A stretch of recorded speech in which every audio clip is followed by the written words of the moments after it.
5 kilometers, 33 Eiffel Towers stacked on top of each other. No human had ever descended to this depth. The pressure was 500 kilograms per square centimeter. The darkness was absolute. The temperature just above freezing. And the CIA wanted to lift a 2,000-ton submarine from this depth. Engineers said impossible. Physicists said impossible. Everyone said impossible. The CIA did it anyway. They designed a giant claw. They called it the capture vehicle. 8 massive arms that would grab the submarine and lift it to the surface. A technology never attempted before. A depth never tested before. And the entire operation would be conducted under the cover of a mining company, in plain sight of the entire world. This is the story of Project Azorian, the most audacious salvage operation in history, and how the CIA tried to steal the secrets of the Soviet Navy from the bottom of the Pacific Ocean. On March 8, 1968, a Soviet Golf II-class submarine departed from its base in Kamchatka. The submarine was designated K-129. It carried a crew of 98 men and 3 nuclear ballistic missiles capable of reaching the west coast of the United States. K-129 was on a routine patrol mission. Its job was to take up a position in the Pacific Ocean where it could launch its missiles if ordered. This was the essence of nuclear deterrence. Soviet submarines lurking beneath the waves, ready to strike if America attacked first. The submarine was supposed to check in by radio at regular intervals. On March 8th, it made its scheduled transmission. Everything was normal. It never transmitted again. The Soviets waited. Hours passed, then days. K-129 had vanished. The Soviet Navy launched a massive search operation. Ships and aircraft scoured the Pacific. They found nothing. The ocean was too vast. The submarine could be anywhere within thousands of square kilometers. After 2 months, the Soviet Navy gave up. K-129 was declared lost with all hands. 98 families received the worst possible news. Their sons and husbands and fathers were gone, swallowed by the sea. But the Americans knew something the Soviets did not. They knew exactly where K-129 had sunk. The United States had spent decades building an underwater listening network called SOSUS, the Sound Surveillance System. Hydrophones on the ocean floor, connected by thousands of kilometers of cable, listening for Soviet submarines. SOSUS heard everything: the sound of submarine engines, the ping of active sonar. And on March 8, 1968, it heard something else: an implosion. The characteristic sound of a submarine hull collapsing under pressure. SOSUS recorded the acoustic signature and triangulated the location. The analysts knew within days where K-129 had gone down. The submarine lay on the ocean floor approximately 1,500 nautical miles northwest of Hawaii. The depth was approximately 5,000 meters, nearly 5 kilometers straight down. The intelligence value was immense. K-129 carried nuclear missiles. If those missiles could be recovered, American scientists could study Soviet nuclear warhead design. The submarine also carried torpedoes, communications equipment, code books, and Cipher machines. Recovering those Cipher machines would be particularly valuable. If the Soviets did not know their codes had been compromised, the United States could read Soviet naval communications for years. There was only one problem. The submarine was deeper than any salvage operation had ever attempted. 5 kilometers down, the pressure would crush any conventional diving equipment. Human divers could not survive. No existing technology could reach it. If the CIA wanted K-129, they would have to invent the technology to get it. If you want to discover the secret technologies and untold stories of the Cold War, subscribe to our channel. We bring you new content every week. The task fell to the CIA's Directorate of Science and Technology. They assembled a team of the best engineers in America. Their mission was to design a system capable of lifting a 2,000-ton submarine from 5 kilometers below the surface. The challenges were staggering. First, there was the depth. At 5,000 meters, the water pressure exceeds 500 atmospheres. Equipment designed for shallow water operations would be crushed instantly. Every component would need to be specially engineered to withstand forces never before encountered in salvage operations. Second, there was the weight. The submarine itself weighed approximately 2,000 tons. Lifting that much mass through 5 kilometers of water would require enormous force. The cables alone would need to support their own weight, plus the weight of the submarine. At some point, the cables would snap under their own mass. Third, there was secrecy. The operation would need to take place in international waters, potentially under Soviet surveillance. Any obvious military operation would be detected and investigated. The Soviets could not be allowed to know what was happening. The engineers proposed a radical solution. Instead of cables, they would use pipe. A continuous string of steel pipe extending from a surface ship down to the ocean floor. The pipe would be strong enough to support the weight, while also serving as a conduit for hydraulic power and control signals. At the bottom of the pipe, they would attach a capture vehicle, a giant mechanical claw with 8 arms, each capable of gripping the submarine hull. The claw would grab K-129 and hold it while the pipe lifted it to the surface. The entire system would be housed inside a specially built ship. The ship would appear to be a deep-sea mining vessel, extracting manganese nodules from the ocean floor. This cover story would explain why a civilian ship was stationed in the middle of the Pacific for weeks at a time. The project was given the codename Azorian. The CIA needed a front, someone to explain why a massive ship was being built for deep ocean operations, someone with enough money and eccentricity that the public would not ask too many questions. They found Howard Hughes. Hughes was the perfect cover.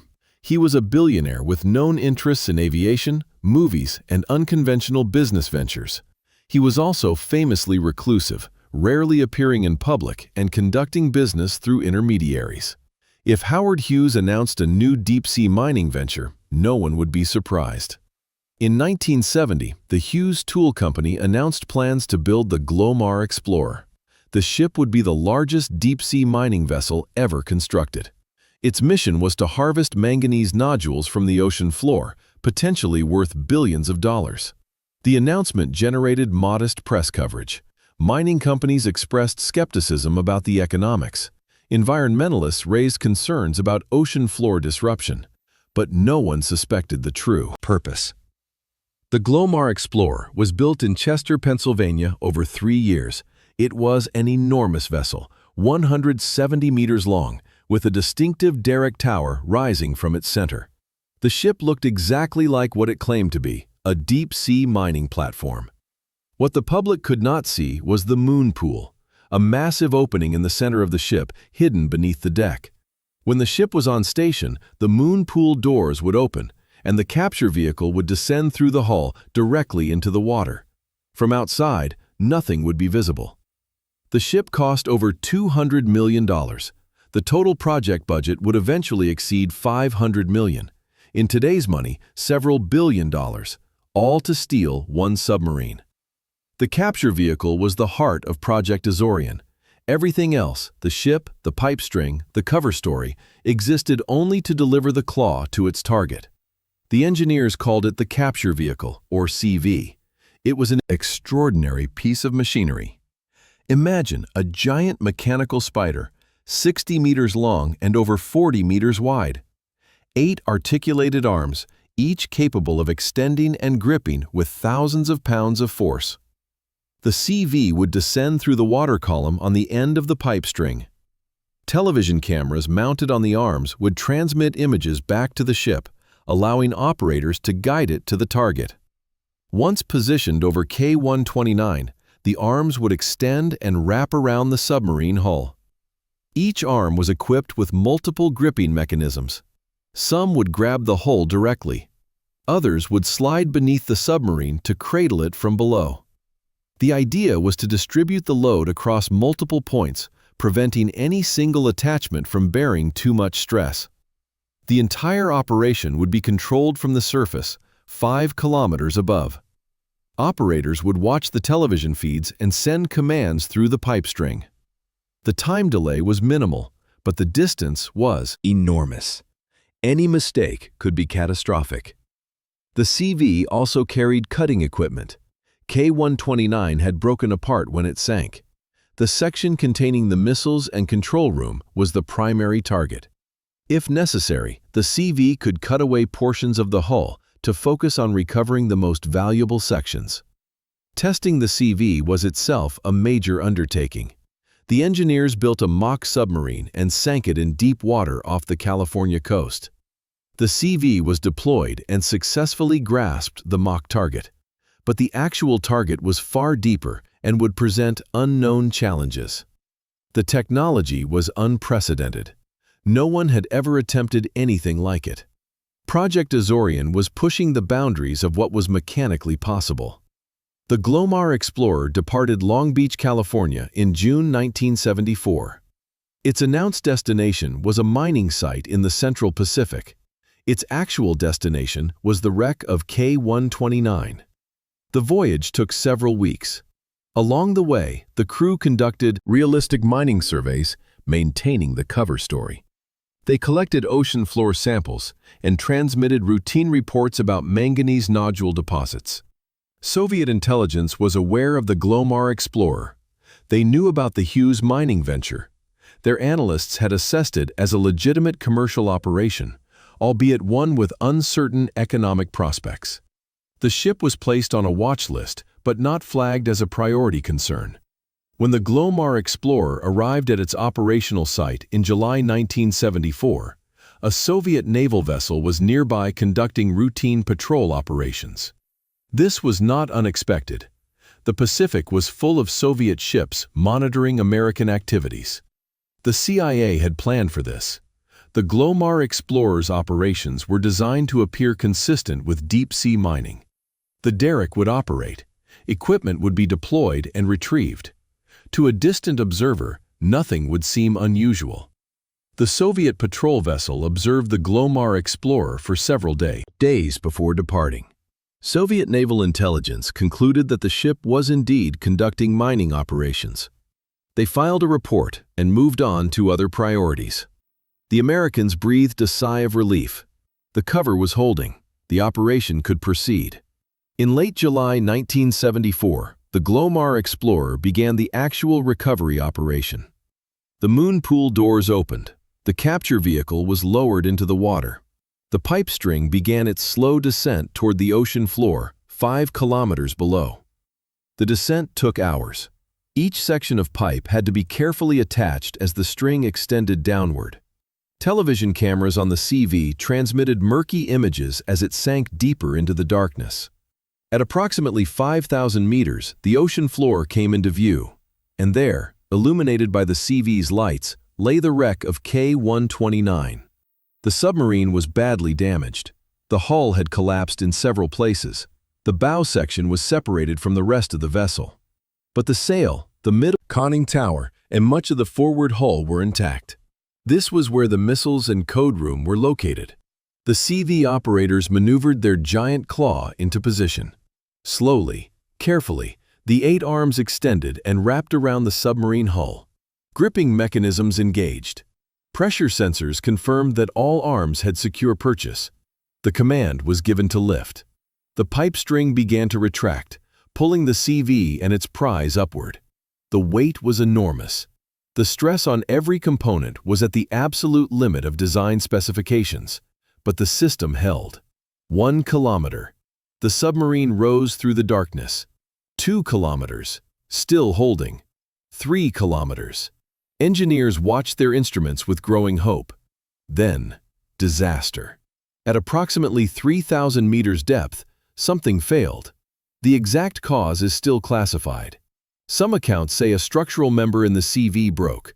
Others say one of the gripping arms failed. The official story has never been fully released. What is known is that approximately 2/3 of the submarine broke free and fell back to the ocean floor. 5,000 meters down, lost forever. The remaining third continued upward, still held by the CV's remaining arms. The operators had no choice but to continue the lift. Stopping to assess damage at 3,000 meters was not an option. The Glomar Explorer's crew watched the moon pool anxiously as the CV finally surfaced. What emerged was a fragment of a submarine, the bow section, perhaps 40 meters of hull. 60% of K-129 was gone. The primary target, the section containing the missiles, had fallen back into the abyss.